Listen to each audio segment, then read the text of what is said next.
Cari produk ANB Store, kaos, merchandise, atau buku. Silakan kunjungi anbstore.id, Tokopedia dan Shopee di ANB Store ID. Assalamualaikum warahmatullahi wabarakatuh. Innal hamdalillah nahmaduhu wa nasta'inuhu wa nastaghfiruh wa na'udzu billahi min shururi anfusina wa min sayyiati a'malina. May yahdihillahu fala mudilla lahu wa may yudlil fala hadiya lahu. Asyhadu an la ilaha illallah wahdahu la syarika lahu wa asyhadu anna Muhammadan abduhu wa rasuluh la nabiyya ba'dah. Qala Allah Ta'ala ya ayyuhalladzina amanu taqullaha haqqa tuqatih wa la tamutunna illa wa antum muslimun. Fa ya ibadallah usi nafsi wa iyyakum bitaqwallah faqad fazal muttaqun. Jamaah salat Jumat rahimani wa rahimakumullah. Topik khutbah pada siang hari ini yaitu modal habis tapi bisnisnya rugi. Ini berlaku untuk kita semua yang sedang melakukan transaksi. Hanya saja kita tidak sedang membahas transaksi manusia dengan manusia, tapi kita sedang membahas transaksinya manusia dengan Allah, di mana posisi manusia itu sebagai pembeli dan posisinya Allah itu sebagai penjual. Kita ingin membeli apa yang Allah Subhanahu wa taala jual. Maka kalau kita berkepentingan dengan transaksi ini, silahkan diperhatikan. Rasulullah sallallahu alaihi wasallam mengabarkan di dalam sebuah hadisnya, "Man khafa adlaja wa man adlaja balagal manzil." Ada semacam motivasi dan peringatan.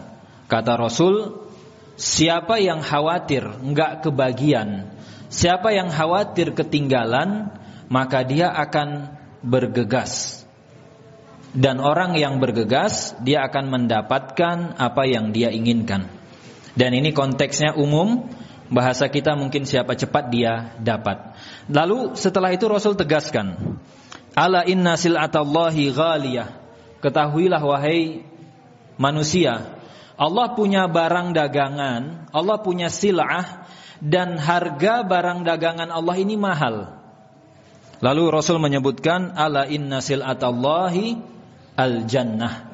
Dan ketahuilah bahwa yang Allah jual adalah surga.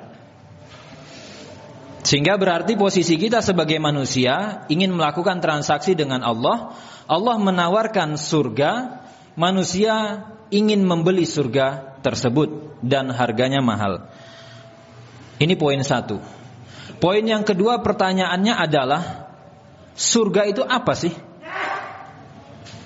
Karena manusia itu cenderung menghargai sesuatu yang dia pahami bahwa itu sesuatu layak untuk dihargai. Ketika dia paham itu punya nilai, ketika dia sepakat itu mahal, maka dia akan bilang, saya akan bayar berapapun harganya. Maka penting bagi kita untuk memahami surga itu apa. Kalau surga itu masih ngawang-ngawang, enggak ngeh di benak kita, sulit bagi kita untuk keluar usaha. Maka sebagai pendekatan, di dalam ayat, di dalam hadis, surga itu digambarkan sebagai tempat tinggal. Surga, tempat tinggal. Maka supaya kita punya bayangan, di akhirat kelak hanya ada 2 komplek perumahan. Itu sederhananya. Jadi di akhirat ada 2 komplek perumahan, 1 komplek namanya surga, yang satu lagi komplek perumahan namanya neraka. Allah tawarkan, ayo kamu tinggalnya di komplek perumahan yang namanya surga. Sehingga ketika kita kebayang, oh iya, surga itu kayak komplek perumahan ya. Nah, sekarang kita tinggal lihat di dunia ini tentu hanya ingin mendekatkan supaya kita supaya kita punya pemahaman bahwa surga itu kurang lebih adalah area untuk kita tinggal. Hanya saja di sana enggak banyak komplek. Kalau enggak di surga, Ya neraka. Itu. Dan harga komplek ini mahal karena sesuai dengan fasilitasnya. Silakan cari di Jogja, komplek perumahan elit itu berapa harganya? 3 miliar, 7 miliar, silakan cari. Nah, itu akan berbeda dengan komplek lain yang biasa, dengan tempat tinggal lain yang itu tidak mewah. Nah, sekarang beberapa perbandingan sederhana untuk menggambarkan kepada kita bahwa surga ini mahal loh. Layak dia dihargai. Kalau di dunia itu komplek perumahan elit miliaran, maka surga jauh lebih mahal dari itu. Dan kita tidak bisa bandingkan. Ini hanya untuk pendekatan. Pertanyaannya, kalau kita memilih dan kita dihadirkan dua pilihan, komplek perumahan satu namanya neraka, di sini nggak ada pohon sama sekali. Sementara di komplek perumahan surga pohonnya banyak, rindang, rimbun. Ini di antara fiturnya. Kemudian di komplek perumahan yang namanya neraka itu nggak ada air bersih. Jadi coba mulai dibayangkan, kita tinggal di tempat yang nggak ada pohon sama sekali, cuacanya panas. Kemudian di tempat ini nggak ada air bersih. Sementara di tempat yang namanya surga air bersih cukup, tersedia, banyak sungai. Apa yang kita perlukan ada. Mulai dibayangkan. Lalu yang ketiga, di komplek yang namanya neraka itu tidak ada makanan yang enak. Hanya ada bangkai, hanya ada darah, hanya ada duri, dan semua hal yang itu manusia tidak bisa konsumsi aslinya. Sementara yang di komplek namanya surga makanannya berserak. Ada banyak pilihan. Mau buah apa ada. Ya. Mau kemudian hewan apa ada. Semua jenis makanan tersedia. Kemudian yang keempat, suhu udara di komplek yang namanya neraka itu sangat panas. Anggap panas bagi kita itu berapa? 40 derajat. Anggap ini komplek 100 derajat panasnya. Kita di masjid ini nggak pakai AC, langsung di bawah seng, nggak ada kipas, itu nggak nyaman, panas. Bayangkan kalau suhu di tempat ini 100 derajat. Nah, sementara di komplek perumahan yang tadi Allah tawarkan namanya surga, itu suhu udaranya dingin, sejuk, asri, nyaman. Silahkan mulai dibandingkan. Dan yang kemudian yang kelima, di komplek yang namanya neraka ini tetangganya jahat-jahat. Gak ada orang baik di sini. Kalau enggak tetangga sama maling, tetangganya rampok. Kalau enggak nanti koruptor. Kalau enggak pembunuh. Kalau enggak apa lagi? Dan seterusnya. Sementara di komplek perumahan yang namanya surga, tetangganya baik-baik. Orang soleh. Minimal dia tidak ganggu tetangga yang lain. Pertanyaannya, kalau kita di dunia ini ingin bawa anak istri, kita mau tinggal di mana? Komplek yang tipikalnya menyejukkan, air cukup, kondisi nyaman, suhu udara bagus, tetangga baik. Atau kita ingin bawa keluarga kita tinggal di komplek perumahan yang gak ada air, di tempat yang di situ panas, gak ada AC. Air itu mendidih 100 derajat, itu yang harus kita minum. Nah, itu hanya pendekatan ingin menggambarkan bahwa yang Allah tawarkan itu adalah ini loh, komplek tempat tinggal yang namanya surga. Tentu saja surga itu jauh lebih baik dari perumahan elit yang ada di dunia ini. Yang kita bayangkan mungkin harganya 10 miliar, mungkin harganya 20 miliar. Dia jauh lebih mahal dari itu dan fasilitasnya jauh lebih hebat dari itu. Itu poin yang kedua. Intinya ketika Rasul sallallahu alaihi wasallam mengatakan ala inna sil'atallahi ghaliyah, ketahuilah umat manusia, yang Allah tawarkan, yang Allah jual kepada kalian itu mahal. Supaya kita sampai persepsi kita seperti yang disampaikan Rasul. Iya, itu mahal. Dan kemudian Rasul mengatakan ala inna sil'atallah al-jannah, dan ketahui yang Allah tawarkan itu namanya surga. Sehingga ketika kita sudah kita paham bahwa yang Allah tawarkan kepada kita adalah surga. Surga itu kurang lebih seperti komplek perumahan dengan fasilitas elit dan mewah, nyaman. Itulah yang mestinya kita pilih. Dan ini kan tidak bisa. Kita kalau mau beli rumah harganya 10 miliar, bisa enggak malas-malasan? Enggak bisa. Bisa enggak kita dapat hanya dengan berpangku tangan? Enggak bisa. Kita harus berupaya, kita harus berjuang, dan kita harus bekerja keras.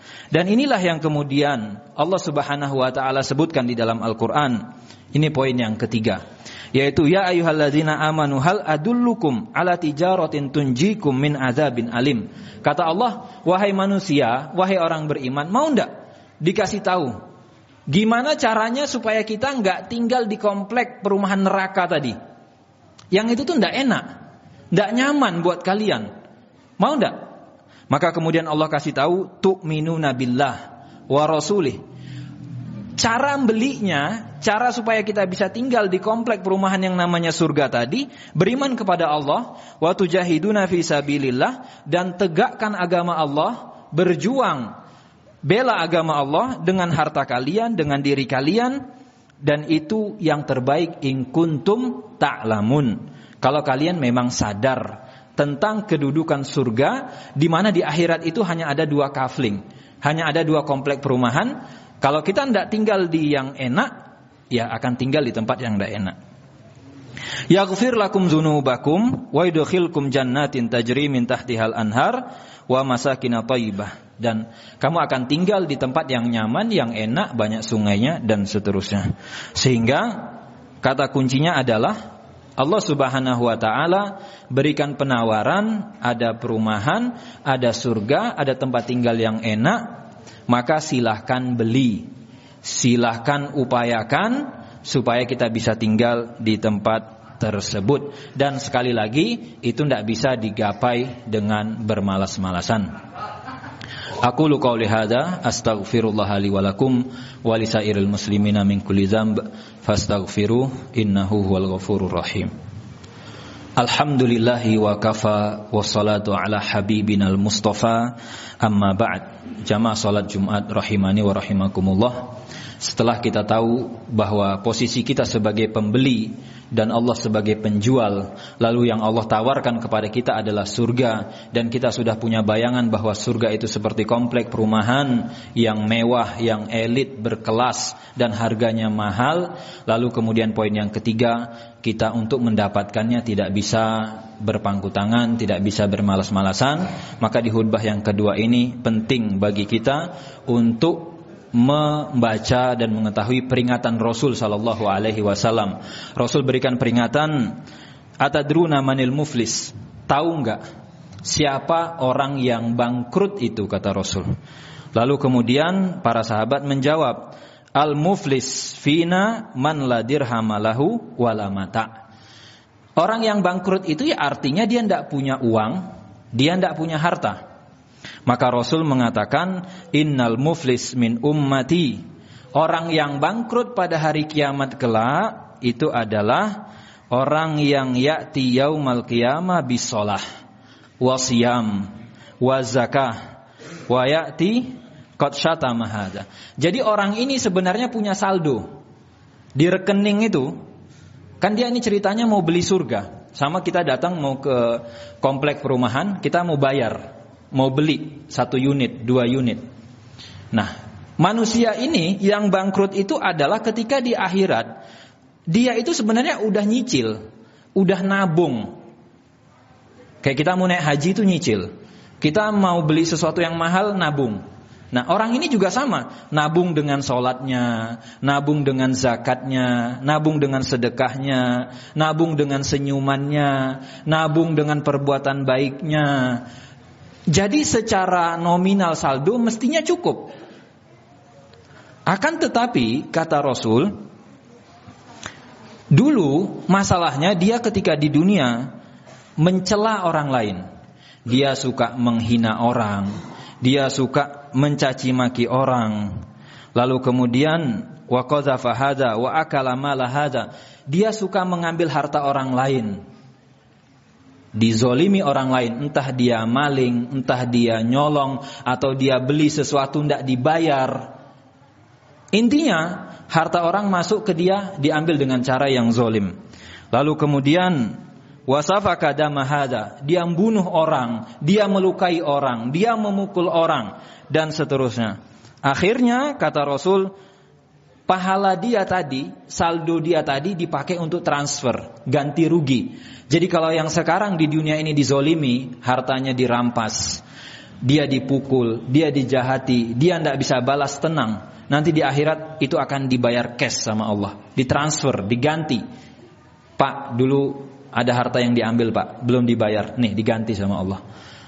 Ada yang kemudian dilukai dan belum dibalas, maka Allah ganti semuanya. Sehingga orang yang tadi aslinya punya saldo, habis saldonya, bangkrut dan bahkan dia minus.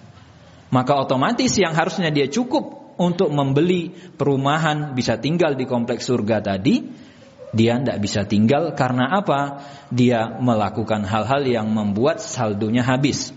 Dan ini masuk akal.